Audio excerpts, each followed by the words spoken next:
네, 반갑습니다.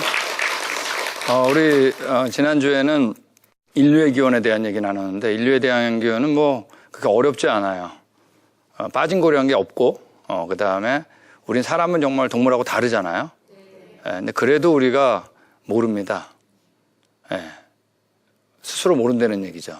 거기 있는 그 증인을 통해서 하나님의 형상인 걸 들었을 때 그게 다 맞아떨어지는 거죠. 자, 이 시간에 제목이 이제 종의 기원인데, 쉽게 얘기하면 생물들의 기원을 얘기하는 겁니다. 같이 다뤄보기로 하겠습니다.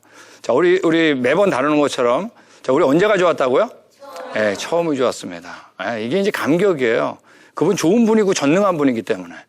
그리고 우리가 범죄에 타락해서 안 좋아지고, 가시물 엉키가 나고, 노아한테 쓸어버렸고, 8명이 나왔을 때 추위와 더위가 생기고, 더 안 좋아지고, 땅에 충만하러 갔는데 그들이 대항하고 바벨탑을 쌓았을 때 하나님이 언어를 혼돈시켜서 더 불편해지고, 바로 이 역사를 얘기하는 겁니다. 우리가 하나님을 믿는 이유는 바로 이 내용이 뭐기 때문이에요? 이 역사가 사실이기 때문입니다. 바로 성경이 사실이기 때문이죠. 자, 우리가 이제 종의 기원이라는 얘기하는데, 바로 이 앞에 부분 잊어버리면 사실은 예수님은 갈 데가 없어요. 그죠? 우리가 누구길래 돌아가신 거예요? 하나님의 형상. 왜 죽는 건 또 뭐야? 그죠? 하나님이 왜 죽어? 이 모든 근거가 바로 뭐예요? 앞에 부분이 뭐기 때문에? 이 사실이기 때문입니다.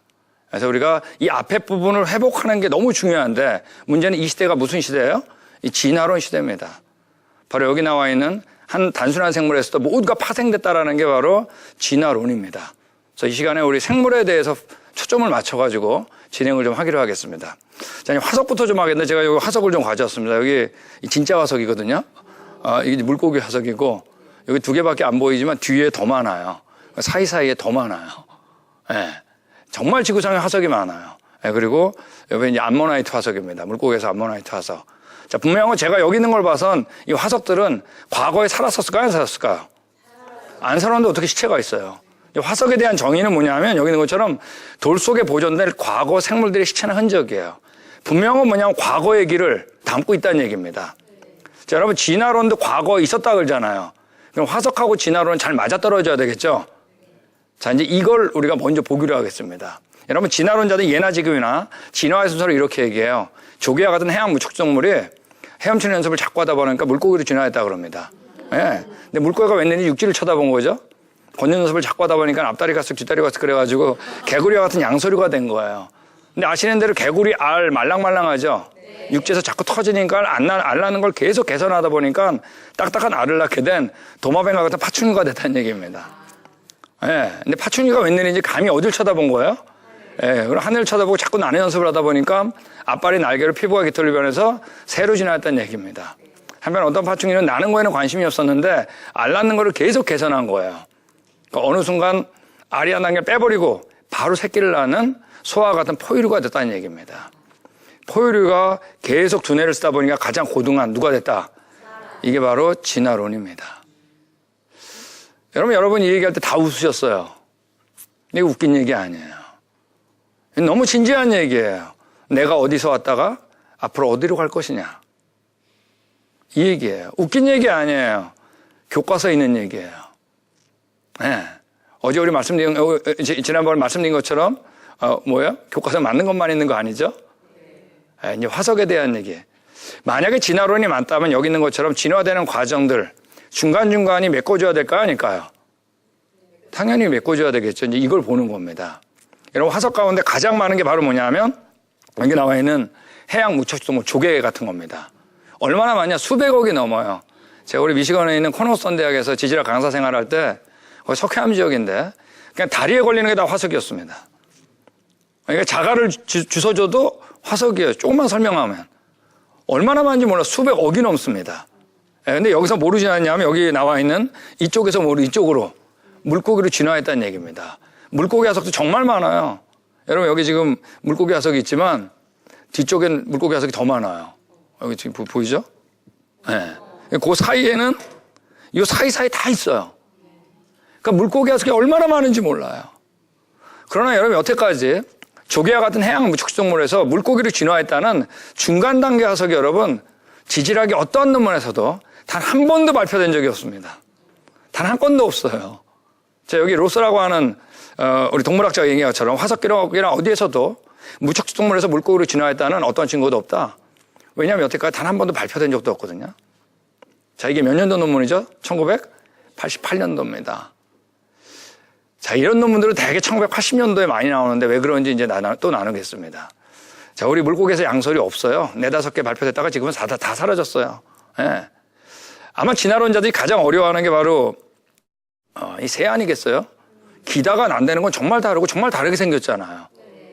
근데 여러분, 이 난다는 건 정말 경이적인데 진화론자들은 이 새의 조상을 어디로 꼽았냐면 놀랍게 도마뱀과 같은 파충류로 꼽았습니다. 여러분, 과연 파충류하고 새하고 뭐가 공통점이 있을까요? 진짜 완벽한 공통점 딱 하나밖에 없습니다. 뭘까요? 예? 둘 다 알을 낳는 거예요. 그러니까 기다가 날았다 그러겠죠. 근데 오늘날 파충류는 도마뱀처럼 다 4발로 걷습니다. 그죠? 자, 4발로 걷는데 4발로 걷다가 날려 그러면 반드시 두 발로 걸어던 데가 있어야 되겠죠? 팔이 자유로운. 근데 오늘날 파충류 가운데는 2발로 걷는 파충류가 없어요. 그러므로 당연히 진화론자들은 화석으로 눈을 돌렸습니다. 화석에 보니까 있더라고요. 바로 어디냐면 공룡에 있더라고요. 티렉스와 같은. 그래서 이때부터 2발 가진 공룡에서 새로 진화됐다라고 하는 뭐가 믿음이 생긴 겁니다. 제가 그랬죠. 믿음이 먼저라고. 예. 그러니까 찾아야 되겠죠. 그러다가 발표된 바로 뭐냐면 여기 시조새입니다. 제가 시조새 화석을 가져왔는데 화석의 모형이죠. 예. 자, 이 시조새가 공룡에 새로 진화했다라고 하는 시조새. 여러분, 시조새 크기가 얼마나 클 것 같으세요? 자, 보기를 제가 드리겠습니다. 30m, 10m, 5m, 30cm. 예. 얼마나 할 것 같으세요? 이게 진짜 크기입니다. 딱 30cm. 오늘날 여러분, 까마귀나 비둘기가 죽어도 비슷한 모양 되는 거 아세요? 예. 여러분, 대부분 굉장히 클 줄 알아요. 근데 굉장히 작아요. 자, 여기에 대해서는 이미 우리 사이언스지에서 우리 주류학의 최고의 권위자라고 하죠. 권위자라고 하는 알렌 페두시아가 이미 결론 내렸습니다. 고생물학자들은 시조새를 날개가 가진 공룡으로 해석해왔다. 그러나 그렇지 않다. 이는 하나의 새며 잔가지 앉을 수 있는 새이다. 어떠한 말도 이거 바꿀 수 없다. 이 사람은 결론 내렸어요. 새다. 아무리 봐도.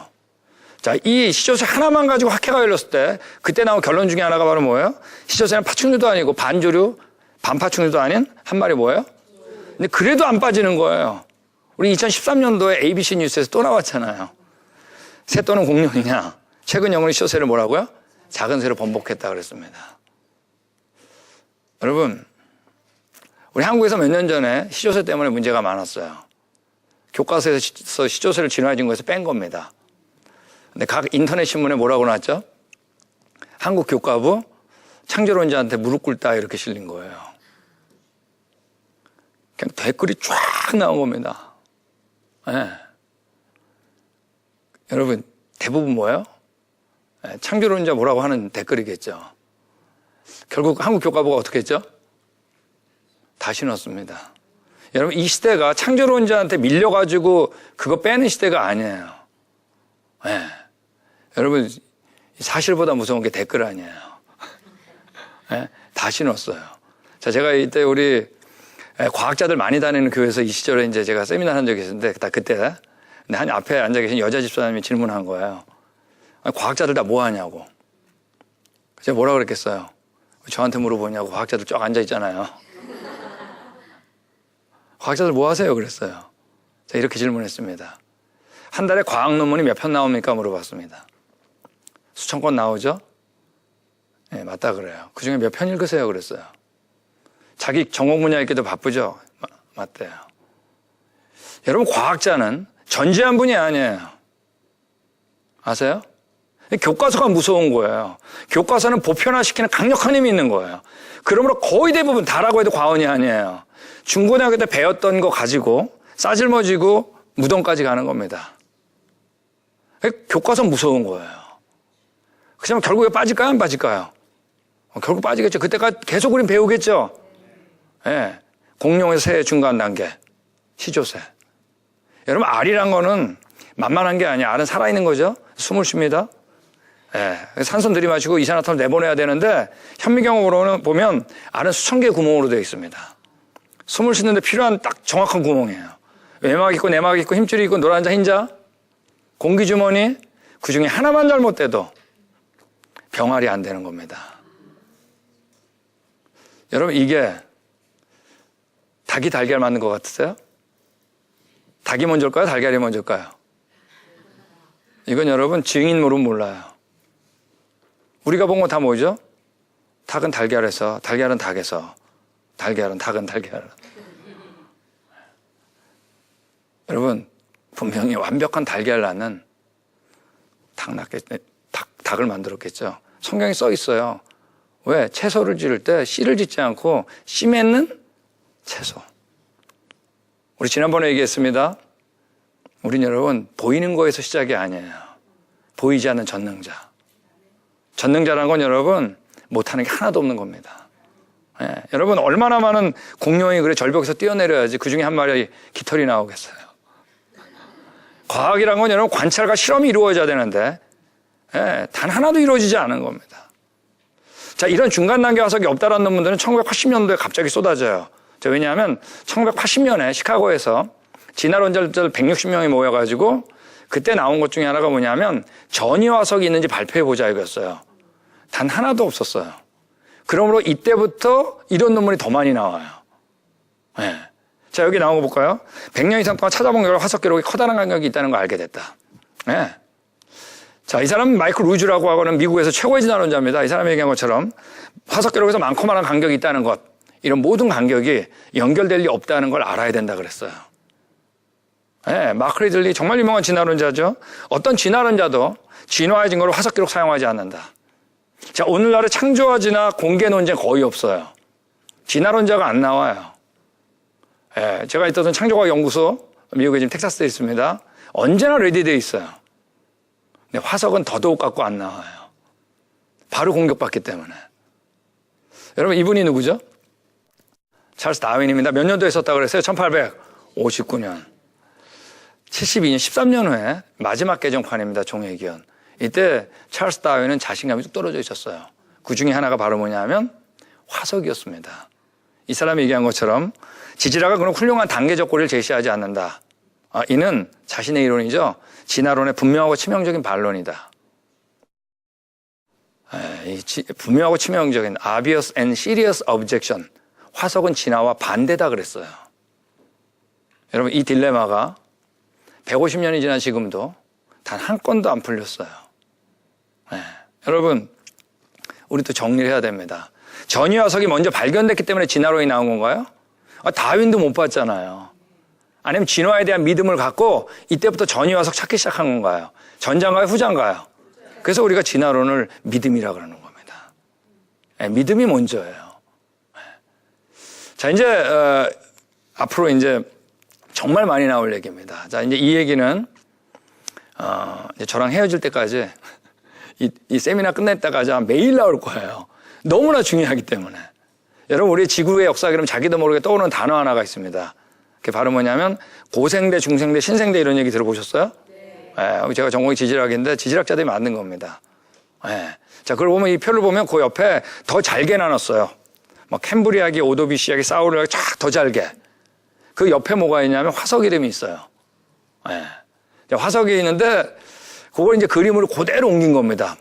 오른쪽에. 자, 이걸 우리가 지질계통표 또는 지질세표라고 그럽니다. 이건 1차적으로 모두 뭐로 만든 거냐면 화석을 가지고 만든 겁니다. 화석이 근데 여기 있는 그림처럼 진화의 순서를 고스란히 순서적으로 발견되는 곳은 지구상에 딱 한 군데밖에 없어요. 어디밖에 없을까요? 여러분이 살았던 데 어디에 땅을 파더라도 사람 화석부터 진화의 역순으로 고스란히 발견되는데 지구상에 없다는 얘기예요. 어디밖에 없냐? 책에밖에 없다는 얘기입니다. 여러분 화석이 이렇게 발견되는데 없어요. 화석은 실제로 어떠냐? 널려 있는데 중간 단계에 있다고요? 없다고요?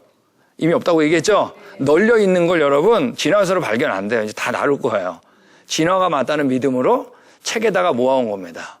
간단한 화석을 밑에다 복잡한 화석을 위에다가.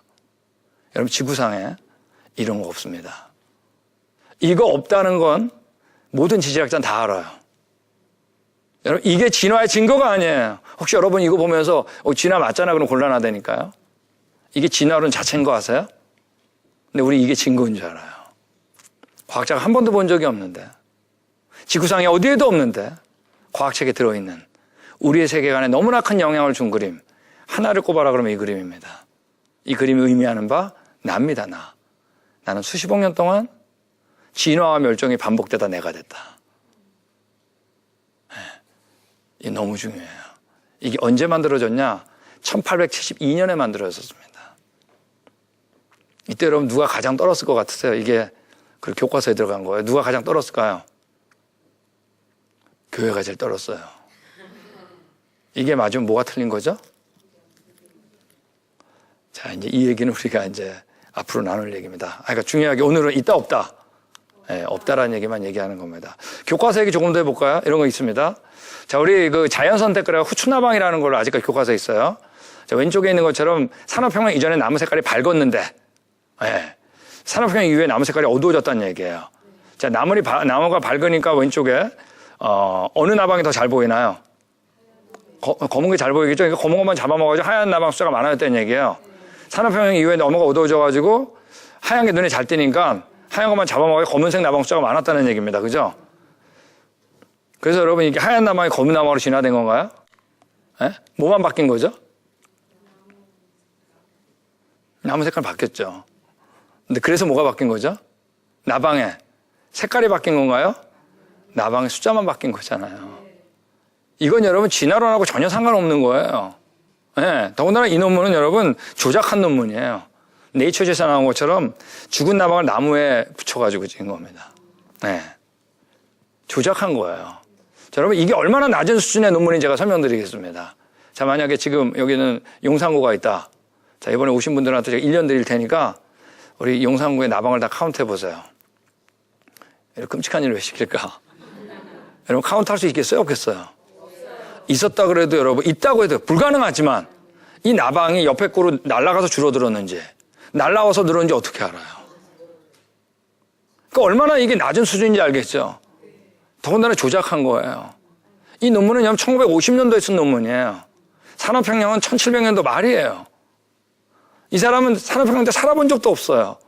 근데 책에 보면 어때요? 산업혁명이 써 있어요. 교과서는 맞는 것만 있는 게 아니에요. 우리 여기 나오는 말의 진화도 같이 빠졌습니다. 여기는 아직까지 한국에는 교과서에 있습니다. 말발굽이 4개였다, 3개였다, 2개였다, 1개로 진화됐다. 여러분 화석이 이렇게 발견된 게 순서적으로 발견된 게 아니에요. 이걸 책에다가 또 어때요? 진화론적 믿음으로 1800년도 후반에 모아온 거예요.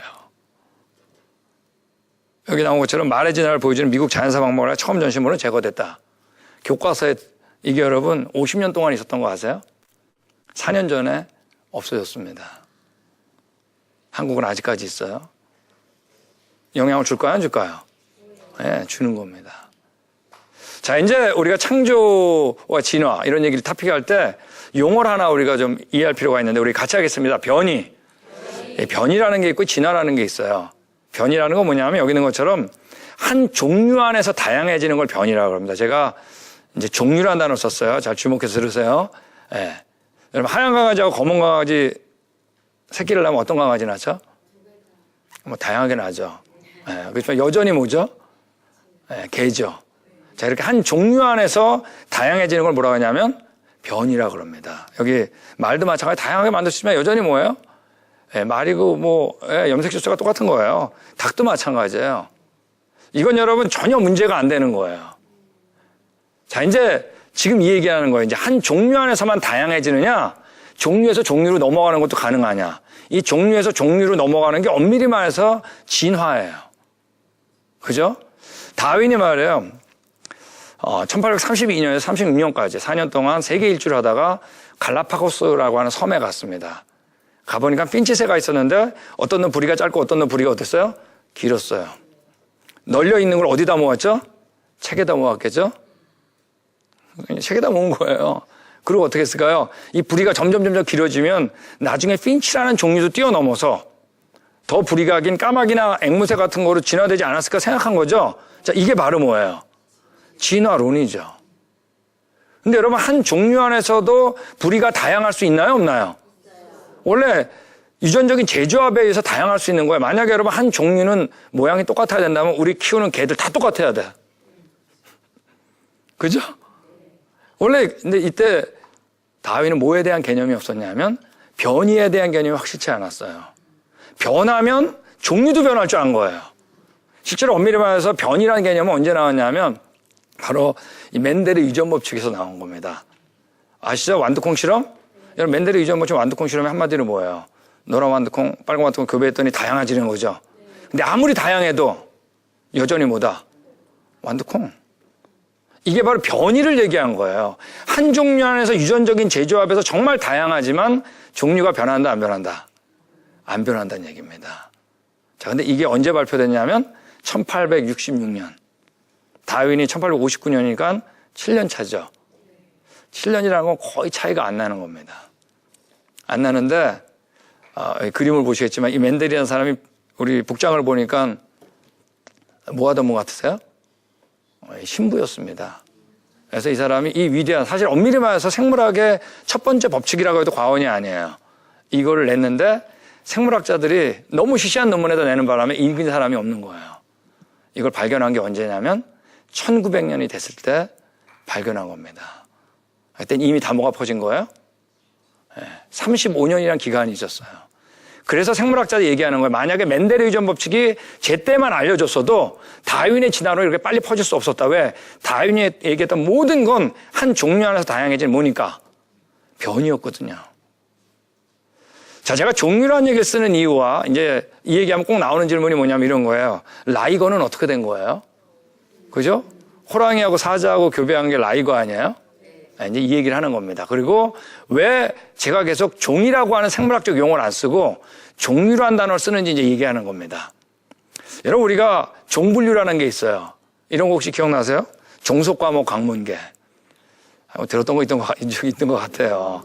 네. 근데 여러분, 우리가 뭐 개, 늑대 이런 것들 다 종이라고 지금 할 수 있어요. 호랑이, 사자, 고양이, 표범 다 종이라고 할 수 있어요. 아시겠죠? 이걸 좀 더 묶어가지고 뭐라고 했을까요? 속이라 그런 거예요. 좀 더 묶어가지고 뭐라 그래요? 과라 그런 겁니다. 그러니까 여기 있는 이런 것들은 뭐죠? 다 고양이 과에 해당하는 것들입니다. 호랑이, 사자, 고양이. 맞습니까? 자, 이 분류를 언제 다 끝냈냐 하면 1900년이 들어오기 전에 다 끝내버렸어요. 생물학자들이. 자, 그때는 유전 법칙을 알기 전이죠. 그러면 여러분이 생물학자라면은 어떻게 구분했을까? 여러분이 생물학자라면 유전 법칙 모를 때니까.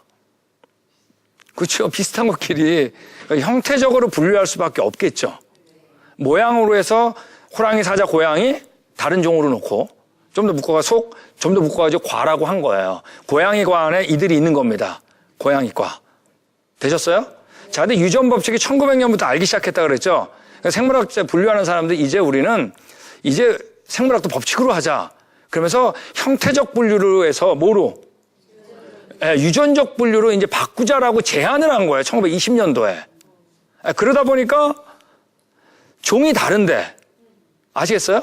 종이 다르지만 같은 속 안에는, 또 속이 달라도 같은 과 안에는 교배가 되더라고요.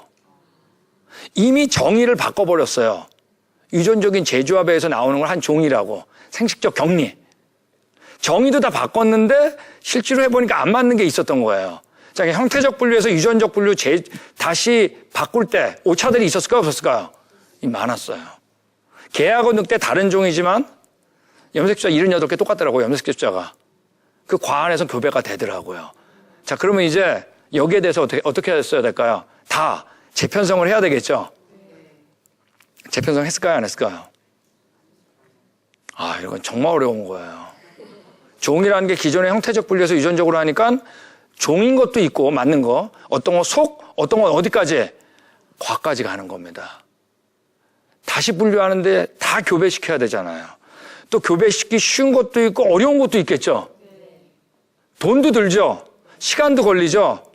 정의는 유전적 정의로 바꿨어요. 교배할 수 있는 묶음. 그런데 기존의 형태적 분류를 하나도 안 바꾼 거예요. 그래서 우리가 지금 헷갈린 거예요. 왜 다른 종인데 교배하냐? 교배가 되냐? 자, 이제 라이거 얘기로 돌아가서. 자, 근데 성경에서는 이 동물들, 생물들을 창조할 때 어떻게 창조했다 그러냐면, 우리 같이 하겠습니다. 종류대로. 종류대로는 종류란 말을 썼어요. 근데 종이 뭐냐? 저도 알 길이 없죠. 그걸 사용하신 분한테 물어봐야 되겠죠. 근데 성경에서는 정의도 써 있어요. 방주 안에 동물들 들어갈 때도 어떻게 들어갔다 그러냐면 종류대로 들어갔다 그럽니다. 근데 방주 안에 들어가는 목적이 뭐냐면 씨를 보존케 하기 위해서라고 그랬어요. 즉 하나님은 처음부터 창조할 때 유전적인 분류를 사용하고 계신 거예요. 정확한 거죠, 진짜. 법칙. 맞습니까? 자, 그러니까 방주 안에 동물이 들어갈 때 호랑이, 고양이, 사자가 들어간 게 아니라 고양이, 과가 들어간 거예요. 아셨어요? 자, 근데 방주에서 나왔을 때 호랑이 닮고 사자 닮고 나왔을 거 아니에요. 맞습니까? 자, 근데 호랑이는 예를 들면 산에서 살기 편하게 생겼죠. 사자는 들. 자, 이때 둘이 나뉘었죠. 자, 이때 뭐가 일어나냐면 우리 따라하겠습니다. 격리가 일어난 거예요. 격리는 모양을 뚜렷하게 나. 그러니까 사자, 호랑이는 호랑이 나면 호랑이 닮은 거 많이 나겠죠. 가끔 안 닮은 것도 나겠지만 또 내려오겠죠. 격리가 깨지면 전부 다 나오지만 격리가 이루어진 이상 교배가 안 되잖아요. 다양하게 된 겁니다. 개도 마찬가지죠. 개가 방주에서 나왔는데 개 과가 탔겠죠. 나왔을 때 노아가 예를 들면 개를 키우고 싶은데 사나운 것도 있고 순한 것도 있었겠죠. 순한 건 괜찮은데 사나운 놈은 어땠을까요? 버리든지 도망가든지. 들에는 뭐예요? 늑대? 근데 뭐예요? 집에는 개. 호랑이, 사자 아시겠죠? 근데 그들이 정말 몇백 년 만에 사람이 인위적으로 하든 이들이 만난 거예요, 동물원에서. 그럼 새끼 낳을 수 있다, 없다? 있다는 겁니다. 그래서 나온 게 바로 뭐예요? 라이고란 얘기입니다. 무슨 얘기 아시겠어요? 그러니까 다양해질 수 있다는 개도 마찬가지입니다. 이렇게 다양해질 수 있어요. 여러분, 이 다양해지는 방법을 또 하나 잠깐 좀 더 안으로, 현미경으로 들어가서 보면, 자, 여기 표에서 보는 것처럼 대문자 A가 있고 소문자 A가 있는데, 대문자 A는 털을 길게 하는 유전자예요. 예를 들면, 소문자니까 뭐겠어요? 당연히 억제하는 거겠죠? 맞아요? 자, 근데 둘이 방주 안에 들어갈 때 대문자에 소문자에 둘이 들어갔다가 나와서 새끼를 낳은 거예요. 그럼 대문자, 소문자 되는 거 아시겠죠? 이 중에 어느 게 털이 제일 길까요? 그죠? 대문자겠죠? 자, 근데 노아 홍수 이전에는 추위와 더위가 없었기 때문에 같이 살았다가 추위를 경험한 거예요. 그러면 털이 긴 개들은 괜찮지만 털이 짧은 개들은 어떻게 됐을까요? 아야, 죽기 싫겠죠. 그러니까 따뜻한 곳으로 이동했겠죠. 자, 이때 뭐가 일어났다 또? 격리가 일어난 겁니다. 그러므로 추운 데는 털 긴 거, 대문자. 따뜻한 데는 소문자, 짧은 거. 근데 둘이 교배할 수 있어요, 없어요? 있습니다. 원래 한 조상이니까. 자, 근데 재밌는 건 뭐냐면 털이 길어졌다 그래서 어떤 새로운 유전 정보가 증가한 게 아니에요. 그죠? 여러분, 이건 그 안에서 이루어지는 거예요. 오히려 여기 그림에서 소문자가 없어졌잖아요. 맞습니까? 여러분, 우리가 종분류 하다 보니까 이 종류라고 하는 건 서로 교배할 수 있는 건 어떤 건 종, 어떤 건 속, 어떤 건 과까지 넘어가더라고요. 근데 동물의 경우는 과가 다른데 교배되는 경우는 거의 드물어요. 우리 왜 창조과학자가 종이란 말을 안 쓰고 종류란 말을 쓰는지 아세요? 성경에서 얘기했기 때문에 첫 번째. 두 번째, 유전적인 정의를 바꿔놓고 실제로 형태적 분류를 그대로 쓰기 때문에. 맞습니까? 종류가 맞는 말입니다. 근데 아까 얘기한 것처럼 정보가 증가됐어요, 안 됐어요? 노. 우리 증가 하나도 안 됐죠? 대문자 A만 모였잖아요. 여러분, 만약에 진화가 맞다면, 보지 않던 게 보게 됐다면, 볼 수 있는 어떤 게 유전 정보가 추가돼야 되겠죠. 근데 실제로 그런 경우는 단 하나도 없다는 얘기입니다.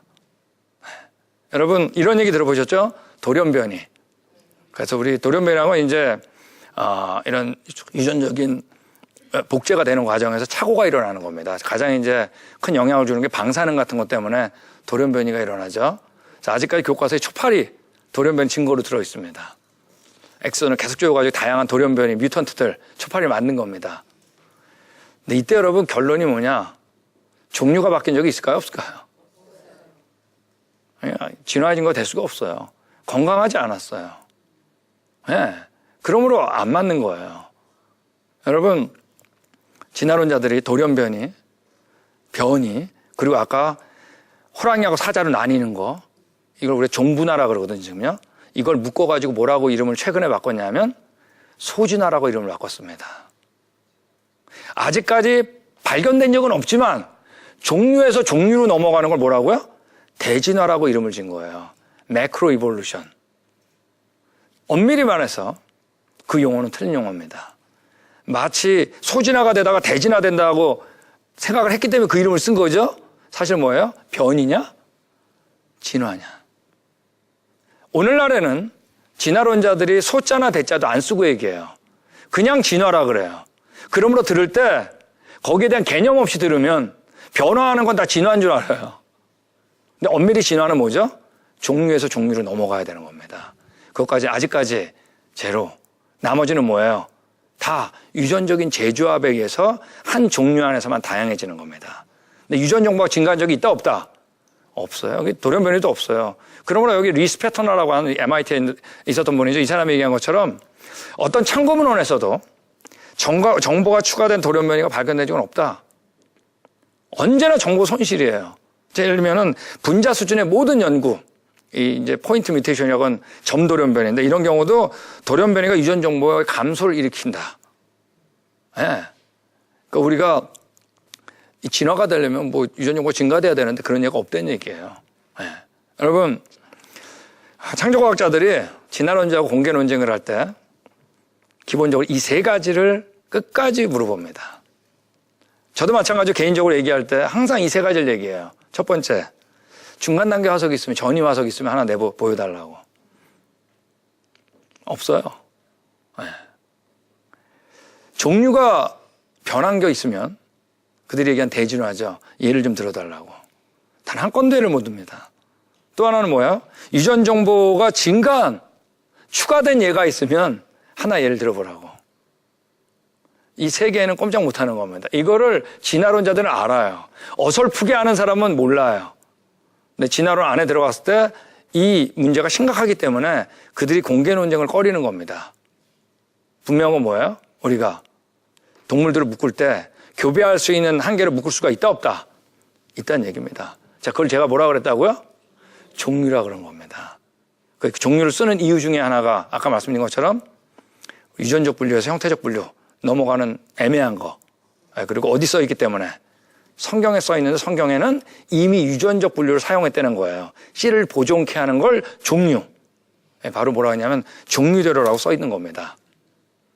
자, 일단 여기까지 하고, 자, 우리 어제 얘기했죠. 역사과학은 누굴 만나야 된다? 증인 만나야 된다 그랬죠. 여러분, 성경을 펴보는 데 있어서 동의 안 하실 분 없겠죠, 그러면. 증인이 뭐라 그랬나. 그런데 성경을 피면 하나님께서 창세기 1장에 생물을 창조하시는 게 나오는데 3일을 하려 하십니다. 셋째 날, 그 다음에 다섯째 날, 여섯째 날. 셋째 날 식물을 창조하는데 하나님이 3번씩 사용한 단어가 뭐예요? 종류대로입니다. 여러분, 우리 한국의 봄이 되면 정말 예쁘잖아요. 꽃들이 피잖아요. 진달래, 개나리, 벚꽃 쫙 피는데 말이에요. 벌하고 나비들이 날아다니면서 뭘 묻히고 다니나요? 온갖 꽃들을 다니면서 꽃가루 다 묻히겠죠? 그런데 여러분, 진달래 꽃에만 딱 앉으면 진달래 암술은 그 수많은 꽃가루 가운데 뭐하고만 반응하는지 아세요? 신기하게 진달래하고만 반응해요. 자기하고 DNA가 맞는 것만 반응해요. 이거 어려운 얘기 아닌데. 콩 심은 데 콩 나고. 예전에 제가 샌프란시스코에서 이 세미나를 했는데 앞에 앉아 계신 권사님이 그러시는 거예요.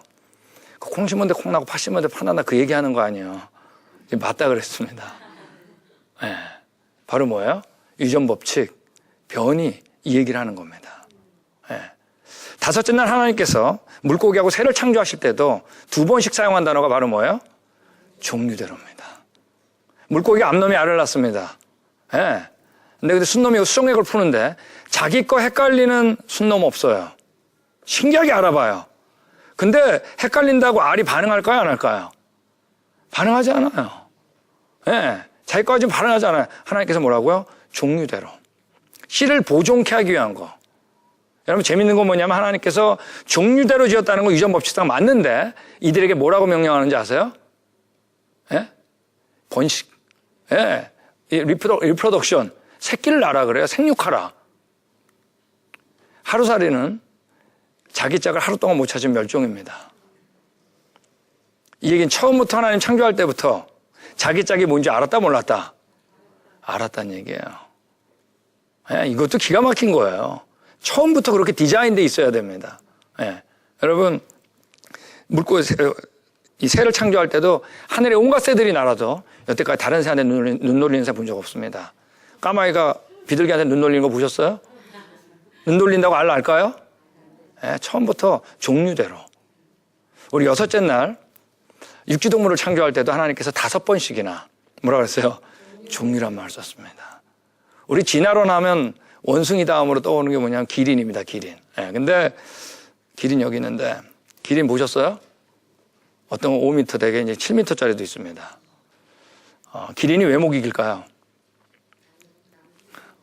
그러니까 반응은 항상 교과서에 써 있는 게 나오게 돼 있어요. 저희 교과서는 무서운 거예요. 예.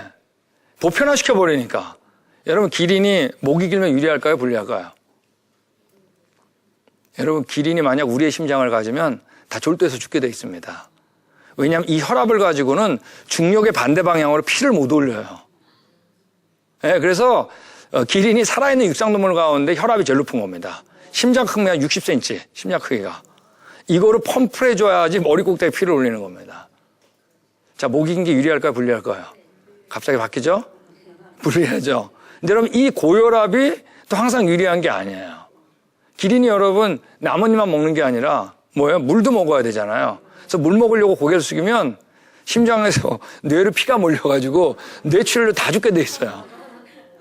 근데 기린 보면 여러분 물 잘 먹어요. 조금 더 어색하지만 하여간 잘 먹어요. 근데 어떻게 된 걸까 그래야지 안에를 열어보니까 물 먹으려고 고개를 숙이면 심장에서 뇌로 가는 혈관이 자동으로 잠금 장치가 돼가지고 피에는 안 몰리는 거예요. 뇌에는 안 몰리는 겁니다. 여러분 이게 시간이 만들었을까요? 네? 이게 여러분 기린 노력해서 됐을까요? 여러분이 노력해서 심장 되신 분, 여러분이 노력해서 혈관 만들어진 분, 여러분이 노력해서 치아가 나온 분, 그걸 믿어야지 믿어지는 게 이 진화론입니다. 네. 여러분 이 기린이 말이에요. 이 다리에 근육이 없어요. 딱 붙어 있어요. 기린이 다리에 근육만 있어도 피가 몰려가 다 죽게 돼 있어요. 이게 우연이 됐을까요? 네, 그분의 디자인인 겁니다. 여러분 이 기린이 왜 못 이길까요? 그러면 네? 이쯤 되면 이제야 하나님 찾아야 되게. 그 정도로 교과서가 하나님보다 먼저예요. 네. 여러분 기린이 왜 못 이길까요? 과학적으로 기린이 못 이긴 이유는 기린의 엄마 아빠가 못 이기기 때문입니다. 여러분 이게 우스갯소리 같지만 과학자는 2가지가 수행돼야 됩니다. 첫째, 관찰된 적이 있어야 돼요. 2번째, 실험에 성공한 예를 해야 돼요. 근데 과학자가 했던 모든 관찰과 실험은 기린은 기린밖에 못 난다는 사실입니다. 기린은 기린에서 그러므로 쭉 가더라도 기린은 처음부터 뭐예요? 기린이어야 된다는 게 여러분 과학자가 할 수 있는 유일한 말이에요. 기린만 그래요? 아니면 다른 건 안 그래요? 다른 거 다 그렇죠. 뭐. 저는 이 놈은 정말 좋아해요. 이렇게 써 있어요. 어떤 사람도 양부모 또는 모체, 엄마를 갖지 않았다고 알려진 생물체를 발견한 적이 없다. 다 그 엄마 아빠에서 아는 거예요. 이는 진화가 편견이라는 가장 강력한 증거다. 맞습니까? 기린을 보고 있는 겁니다, 우리가. 얘가 왜 이렇게 못 이긴지 역사과학, 과거를 알고 싶은 거예요. 혼자 깨달으려는 거예요. 그래서 나온 게 뭐예요? 먹다 보니까 길어졌나 봐. 그 생각만으로는 할 수 없어요. 근데 여러분 증인을 통해서 보면 어때요? 처음부터 그렇게 디자인한 겁니다. 완벽하게. 여러분 우리가 동물들을 보는데 혼자 깨달아 할 거냐? 예? 아니 그분을 통해 볼 것이냐? 바로 뭐죠? 예, 그분을 통해 보면 종류대로 맞아요. 중간단계 하석 없죠? 교배할 수 있는 한계를 묶을 수 있죠? 종류대로 맞잖아요. 여러분, 우리는 과거를 알기 위해서 누굴 만나야 된다? 증인을 만나야 됩니다. 예. 여러분, 이게 감격이에요. 예. 여기 제가 어제 지난번에 우리 하나님 형상 얘기했죠? 이제 요번에 우리가 45분 동안 이 얘기 하나 하려고 한 거예요. 종류대로. 과거를 하는데 누굴 만나야 된다? 증인입니다. 여러분, 자, 우리 같이 읽겠습니다. 시작. 내가 땅의 기초를 놓을 때 내가 어디 있었냐? 내가 깨달아라거든 말할지니라. 여러분, 하나님께 또 질문하신 거예요. 내가 이 세상 창조할 때 너 어디 있었니? 너 깨달아 알았니? 알았으면 말할지라. 여러분, 깨달아 알았으면 말할지라, 이게 뭔지 아세요? 여기서 여러분이 이제 저 때문에 깨달아 알았으니까 나가서 말하라는 얘기가 아니에요. 너 깨달았으면 말해봐, 이거야. 깨달아 알 수 있다, 없다? 없다는 얘기입니다. 여러분, 제가 CGN TV 교회 다니시니까 마음껏 제가 성경을 읽는 겁니다. 그분의 얘기를 할 수 있는 거예요. 이게 얼마나 감격인지 몰라요. 아무도 뭐라고 안 하니까 오히려 성경 읽으면 더 뜨거워져. 여러분, 제가 어떨 때는 교회 아닌 데서 초청받을 때가 있습니다. 예. 근데 그때 예전에 우리 샌디에고에 있을 때, 제가 창조과 연구소 있을 때인데, 그때 그 샌디에고에 스크립스라고 하는 뭐 세계에서 거의 넘버원 되는 생물학 연구소가 있습니다. 근데 거기서 저를 초청했어요. 근데 초청한 형제가 이제 제 성격을 아니까 그러는 거예요. 이재만 형제님, 여기 과학자들이니까 너무 성경 읽지 말라고. 90분 세미나 했습니다. 90분 동안 제가 뭘 했겠어요? 두 가지만 얘기하면 됩니다. 진화론은 관찰된 적이 없다.